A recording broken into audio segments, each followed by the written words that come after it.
Mga kapuso, maging alisto sa pagmamaneho. Sa Taguig, isa na naman sasakyan ang nahulog mula sa Skyway 2 buwan matapos mahulog ang bus ng Don Mariano. Nabangga ang minibus ng isang SUV na minamaneho ng umano'y inaantok na driver. Ang buong pangyayari nahuli kam. May unang ronda si Dano Tingkungko.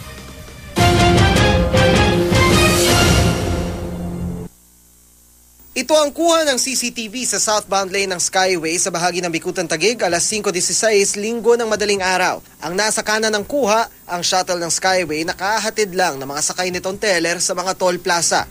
Ang nasa likod naman ng coaster, isang itim na SUV. Pagpihit ng kamera, pagmasdan ang bandang gitna ng Skyway. Biglang nagpalit ng lane ng itim na SUV, tinutukan ng shuttle at ganap na itong binangga sa likod. Nawala ng kontrol ang SUV at shuttle, nagpagewang-gewang ng lane at pagdating sa pinakakanang lane, tuluyan ng nahulog sa ibabang kalsada ang shuttle habang ang SUV naiwan sa ibabaw. Base sa timestamp ng CCTV, 7 segundo lang tumagal ang buong pangyayari. Hindi ito ang unang pagkakataong may nahulog na sasakyan mula sa Skyway.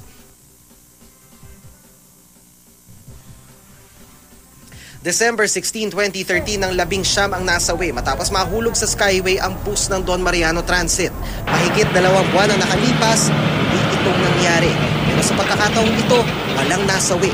Dahil linggo, wala rin masyadong sasakyan kaya walang nabagsakan ang coaster. Kala ko nga naplatan ako ng gulong. Biglang kumalabog sa likuran ko. Tinignan ko po yung side mirror. Ngayon, may bumangga sa akin, kulay itim na sasakyan. Akala ko katapusan ko na. Minor injuries lang ang tinamo ni Alan Opal at agad ding nakalabas ng ospital. Ayon sa inisyal na investigasyon ng Skyway Traffic and Security Management, posibleng nakaidlip ang driver ng SUV na si Rax John Ereste. Iniimbestigahan pa ng pulisya si Ereste at 7 pasahero ng SUV. Wala namang nasugatan sa kanila. Ayon sa ama ni Ereste, handa naman silang harapin kung anumang reklamo ang isasampa sa kanyang anak. Ang mas mahalaga raw ngayon, ligtas ang anak at iba pang sangkot sa aksidente. Siyempre, magulang ka, mag-iisip ka rin ng pero tumawag naman siya sa akin na okay naman sila. Para sa unang balita, Dano Tingkongko reporting.